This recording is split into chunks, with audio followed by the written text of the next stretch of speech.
1, 2, 1, 2, 3, 4.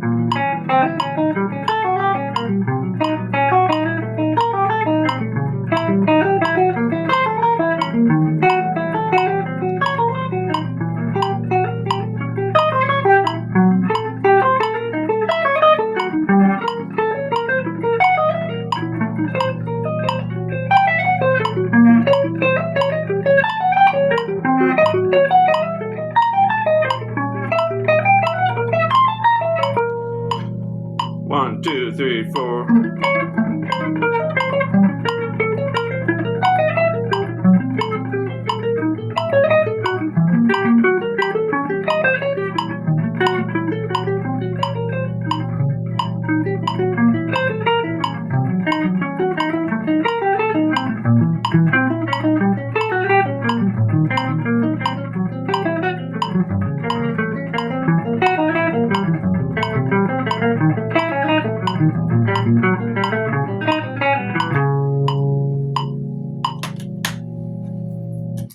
Hey, that could have been a lot cleaner. Missed a couple notes. I mean, as far as notes being clear.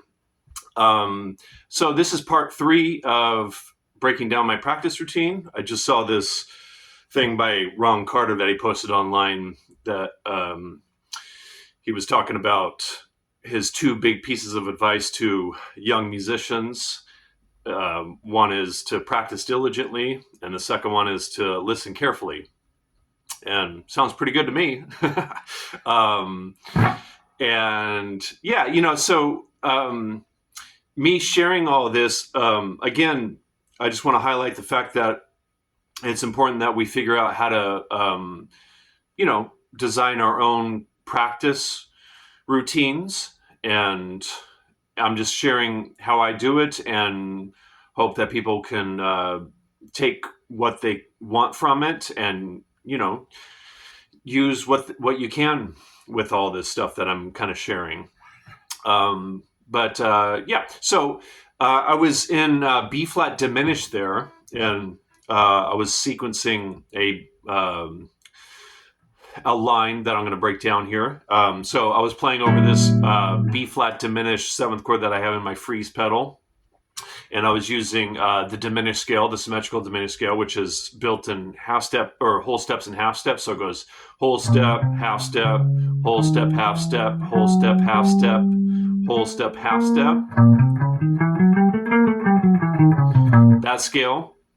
And I was using this sequence, which is tricky because it's got some string skipping involved, where it's like this. It's the first part. And then, so, and then,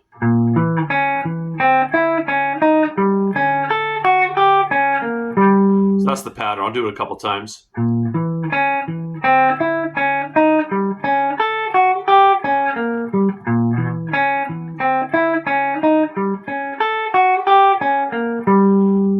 Yeah, so that's the sequence there, and I just ran that all the way on the top 5 strings here, all the way up, and then the bottom 5 strings all the way down.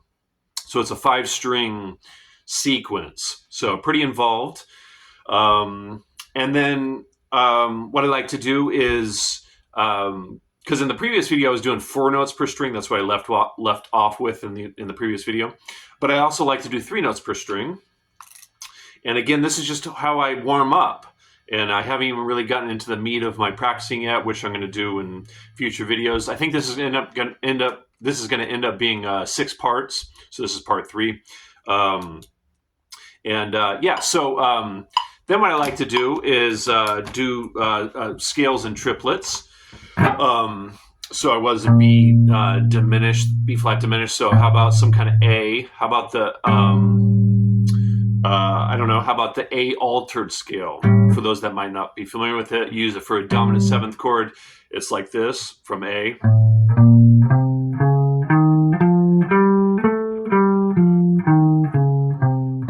Okay, those notes. So A altered dominant scale. So again, I'll put that in my looper.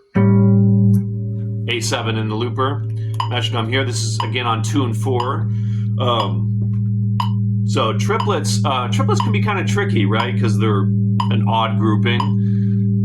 So a 1, 2, a 3, 4.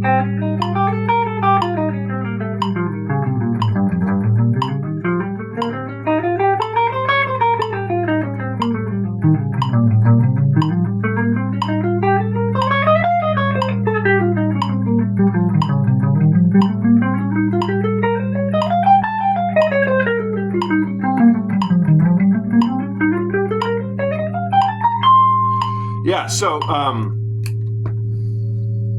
I'll do that next, where I go all the way up like I just did, and then I'll end up going all the way back down.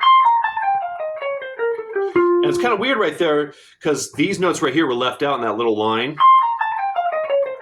So sometimes I'll actually start on the G string here and go like this.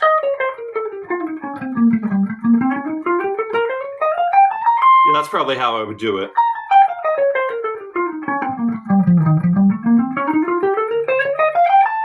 There's the root. Yeah, so then I'll just keep on going down like that. And, I try to get to all the available notes, every single note in the A altered scale I try to get to. Let's see. And then after that, let's do one more. That way in the next video, I can, I'll save some other stuff for the next video related to scale stuff. So I was an A there, like I mentioned in the previous video. I like to go down chromatically, so I end up getting to all 12 roots. So some kind of A flat. How about just the A flat major scale? And what I'll do now is do 2 notes per string in this direction. So it's kind of interesting doing it like this, because the scale's going up, but our hand is going down. Yeah, kind of interesting, right? How about this A flat chord? Yeah. 1, 2, 1, 2, 3, 4.